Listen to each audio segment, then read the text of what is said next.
Hello friends, welcome to my blogging channel. তো তোমাদেরকে নতুন একটা ব্লগে নতুন একটা সকালে অনেক অনেক স্বাগত। তোমরা কেমন আছো এবং তোমাদের সারাটা দিন কেমন কাটলো অবশ্যই আমার সঙ্গে শেয়ার করে নিতে ভুলে যেও না।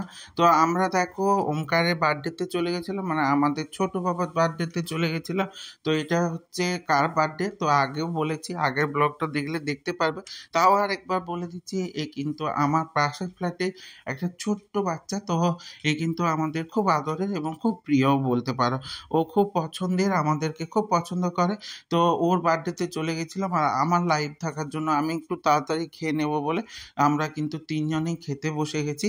দেখো এবারে ছোট্টখাটোভাবে খুব সুন্দরভাবে অ্যারেঞ্জমেন্ট করেছিল ওরা, আর কি সুন্দর সাজিয়েছিল। দেখো ডেকোরেশনটা খুব সুন্দর ছিল, আমার তো খুব পছন্দ হয়েছে। তোমাদের কেমন কি লেগেছে অবশ্যই কমেন্ট সেকশনে জানিও। আর আমার এই ব্লগগুলো তোমাদের কেমন লাগছে অবশ্যই কমেন্ট সেকশনে বলো, কারণ তোমাদের কমেন্টগুলোই আমাদের আরও নতুন নতুন ব্লগ বানাতে বা নতুন নতুন ভিডিও বানাতে অনেক পরিমাণে স্পিরিট দেবে, এটুকু বলতে পারি। তো আমরাও খেতে বসে গেছিলাম, আর কয়েকজন খেতে বসে গেছিল। আর ওই পাশে কিন্তু ওমকার এবং তার বন্ধুরা সবাই নাচতে লেগে গেছিলো। পাপাইকে আমি বললাম খেয়ে নে, তারপর যদি একটু আধটু নাচানাচি করিস করবি। দেখো প্রথমেই চলে এসছে স্যালাড, আর তার সঙ্গে চলে এসছে বড় বড় সাইজের ফিশ ফ্রাই। তো একদম দারুণ ধরনের ফিশ ফ্রাই ছিল, খুবই টেস্টি ছিল, অসাধারণ। আমি কিন্তু দুটো ফিশ ফ্রাই খেয়ে নিয়েছি, আমার তো খুব ভালো লেগেছিল। তার সঙ্গে কাসুন্দি, তো একদম জমে ক্ষীর আমি বলবো। তো দারুণ টেস্ট ছিল এবং দারুণ আইটেম ছিল, এবং জলের বোতল তো দিয়েবেই, তো জলের বোতল দিয়ে দিয়েছিল। আমি কিন্তু দুটো ফিশ ফ্রাই খেয়ে নিয়েছি এবং দুটো ফিশ ফ্রাই দারুণ ছিল, অসাধারণ ছিল, এটুকু বলতে পারি।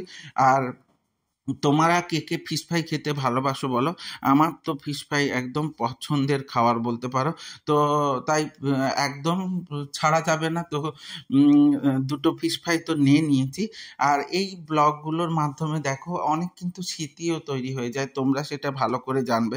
দেখো ব্লগগুলো যেমন আমরা দিচ্ছি, তার সঙ্গে সঙ্গে আমাদের কখন কি করেছিলাম, কোন দিন কি করেছিলাম, এগুলো কিন্তু একটা সেই বুকের মতো তৈরি হয়ে যাচ্ছে। সেই বুকটা যাতে পরবর্তীকালে যদি কখনো উল্টে পাল্টে দেখি, তখন কিন্তু এগুলো স্মৃতি হিসাবে আমাদের মনে চলে আসবে এবং দেখতে থাকবো।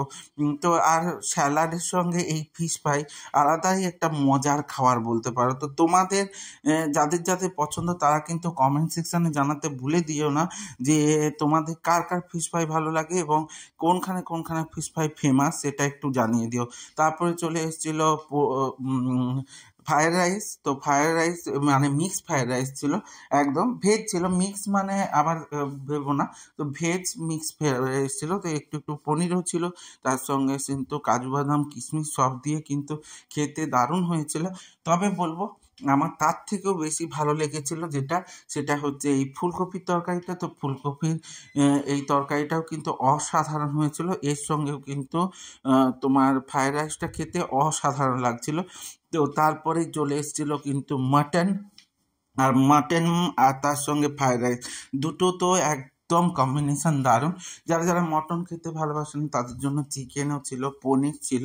তো আমার ক্ষেত্রে কিন্তু মাটন আর এই ফিশ ফ্রায়েড রাইস একদম দারুণ খাবার, আমি কিন্তু খেয়ে নিচ্ছিলাম, তার সঙ্গে সঙ্গে তোমাদের দেখিয়েও দিচ্ছিলাম ব্লগের মাধ্যমে, ভিডিওর মাধ্যমে। তো অসাধারণ ছিল, আমি কিন্তু খেয়ে নিয়েছি। এরপরে কিন্তু অনেক কিছুই ছিল, তবে সবটা কিন্তু আর খাইনি, কারণ এরপরে ছিল চাটনি। তো আমি কিন্তু ব্লগে দেব বলে পুরোটাই তোলার চেষ্টা করেছি। চাটনি, তার সঙ্গে ছিল রসগোল্লা, তার সঙ্গে ছিল পাঁপড়, আর তার সঙ্গে আইসক্রিম এবং সাথে মুখশুদ্ধি। তো পুরোটা কিন্তু দারুণই ছিল, মানে পুরো খাবার অ্যারেঞ্জমেন্টটা অসাধারণ ছিল। এবং যেই রান্না করে থাকুক রান্নাও কিন্তু দারুণ বানিয়েছিল, খেতে তো দারুণ টেস্টি ছিল।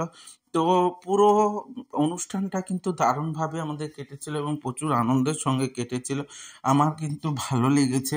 আর তোমাদের আমার এই ব্লগটা দেখে কেমন লাগছে বলো? তো অবশ্যই আমি জানি তোমাদেরও ভালো লাগবে। আর যদি ভালো নাও লাগে তাহলেও অবশ্যই কমেন্ট সেকশানে জানিও তোমাদের কেমন কি লাগলো। তো আমার এই ব্লগগুলোর সাথে জুড়ে থাকতে অবশ্যই লাইক কমেন্ট শেয়ার করে দিও। আর যদি ভালো লাগে তাহলে ইউটিউব থেকে অবশ্যই সাবস্ক্রাইব করে দিও এবং সাথে বেল আইকনটা ক্লিক করে দিতে ভুলে যেও না, যাতে আমার ভিডিওগুলো তোমাদের সামনে সবার প্রথমে চলে আসে। এইভাবেই আমার সাথে থেকো, সঙ্গে থেকো, জুড়ে থেকো। দেখা হচ্ছে নতুন একটা ব্লগে, নতুন একটা সকালের সঙ্গে। ততক্ষণের জন্য তোমাদেরকে শুভরাত্রি, টাটা।